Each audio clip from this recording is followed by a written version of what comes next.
Okay. Hello friends, welcome to mechanics tutorial. Now today we are again going to solve the numerical on non-concurrent force system. ये बहुत important numerical है. Last time 2 बार exam में पूछा गया है. Okay. और यहाँ पर स्टूडेंट्स छोटी सी मिस्टेक करते हैं. ओके. वो हमें देखने की क्या मिस्टेक हो सकती है.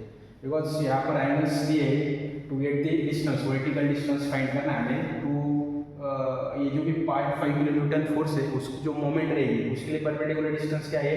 तो वो डिस्टेंस है आपका ये वाला h. ओके. तो वो हमें फाइंड करना पड़ेगा ये टू स्पेस में. ओके. अगेन एज यूजुअल अवर रेगुलर प्रोसेस जितने भी इंक्लाइन फोर्सेस है उसको हमें क्या करना है, रिजॉल्व करना है फर्स्ट. राइट. तो we will do that first. तो ये जो भी है 10 kilo newton is incline force.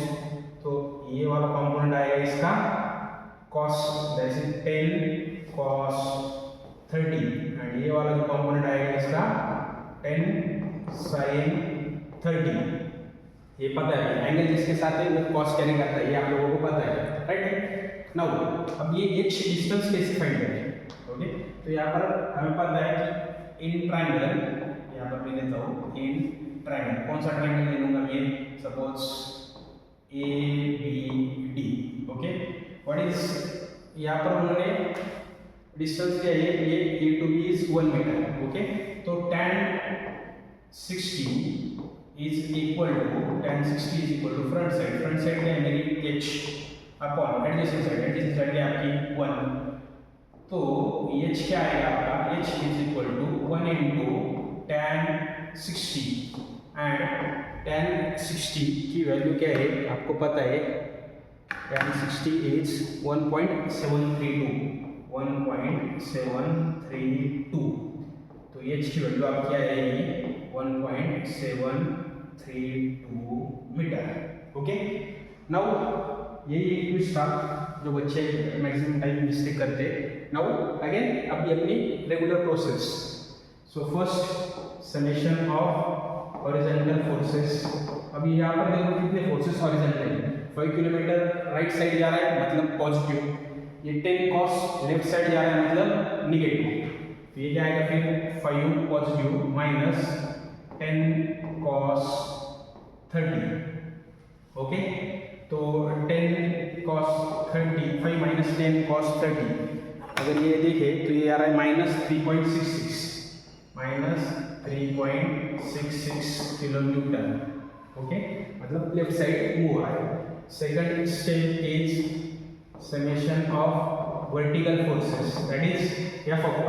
अब वर्टिकल फोर्सेस कौन कौन से देखो, तो ये 20 नीचे जा रहा है मतलब negative 20 minus, and 10 sin 30 is moving upward, so plus 10 sin 30 is 1/2, मतलब ये आएगा आपका -15 kilo Newton.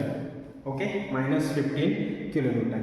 Now step number 3, that is resultant, magnitude of resultant. तो वो फाइंड कर रहे हैं हम summation of f of x bracket square plus summation of f of y bracket square. Okay. f of x f of y आप लोगों ने calculate करके रखा है.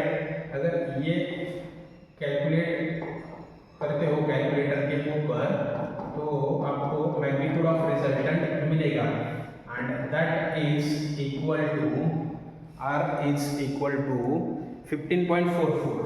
r कितना है आपका 15.44 किलो न्यूटन. ओके. ये इतना सिंपल है. Now step number 4 is direction of resultant, that is alpha. Alpha is nothing but what, tan inverse of summation of f of y upon summation of f of x. अभी पता है आपको f of y and f of x क्या है. सो tan inverse of f of y is -15 upon f of x is -3.66. Right. On calculator you will get the angle 76.29 degree. तो alpha क्या है आपका 76.29 डिग्री, यह है आपका अल्फा. ओके. नाउ इन्होंने कहा है कि determine the magnitude of resultant वो कैलकुलेट किया for the system shown to below with respect to A, but उसकी पोजीशन कहां पर है, फ्रॉम पॉइंट ए वो किस डायरेक्शन में एक्ट होगा। तो उसके लिए अभी हमें step number 5 that is moment at point A. In previous numerical ये पॉइंट नहीं दिया था तो हमने मार्क करके दे दिया था। अब यहाँ पर इन प्रॉब्लम स्टेटमेंट ने मेंशन कि with respect two point A, इसलिए हमें मोमेंट ए पर ही लेनी पड़ेगी।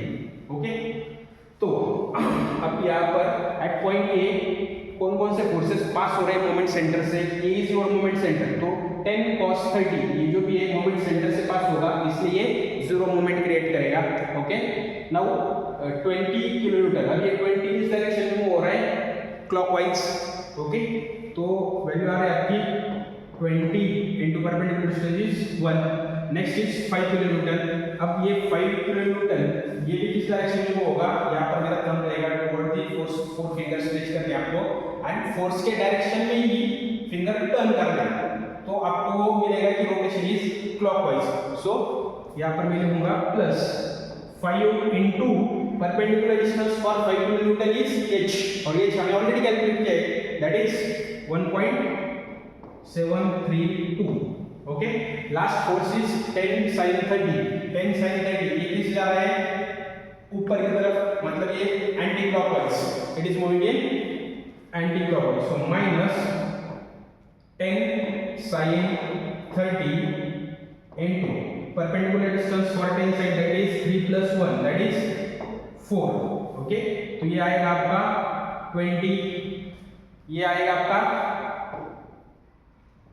Middle one means 5 into 1.73 that is 8.66 minus 10 sin 30, 5 to 4 that is 20 आ रहा है। ओके, तो moment at point A, therefore moment at point A is equal to 8.66 kilo newton meter. Okay, forces are in kilo newton, right. So इतनी moment आपको मिलेगी, right. Now हमें अभी उसकी पोजीशंस शो करनी है। For that you have to apply the Varignon's theorem. Okay, now here step number 6 is your what, by using Varignon's theorem, by using Varignon's theorem।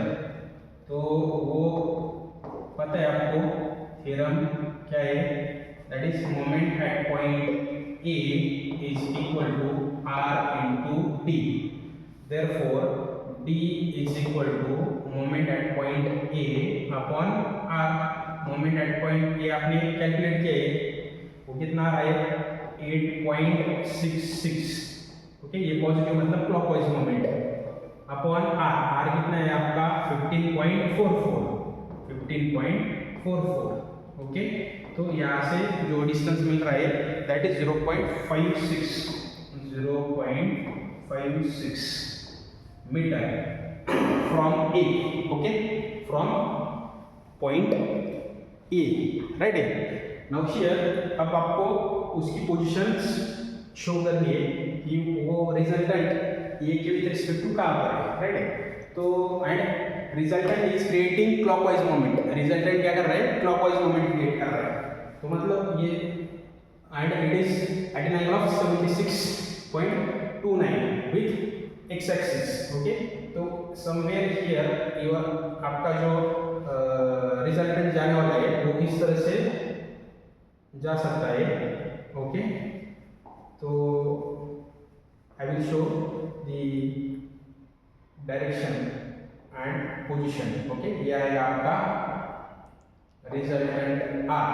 Okay, and ये जो भी distance आने वाला है this distance is nothing but what your D. ये जो भी distance आएगा that distance is your what D. हमें पता है ये डिस्टेंस हमेशा क्या रहता है perpendicular, R and D is perpendicular. Okay, तो ये डी डिस्टेंस रहेगा that is 0.56। Okay, and it create clockwise moment. अगर मैं ऊपर की तरफ एरो दिखाऊंगा तो ये एंटी क्लॉकवाइज घूमेगा, बट मोमेंट इज पॉजिटिव है तो उस वजह से आपका एरो नीचे ही आना चाहिए, तो ही वो मैच होगा. Okay okay, hope you understood the numerical. Thank you.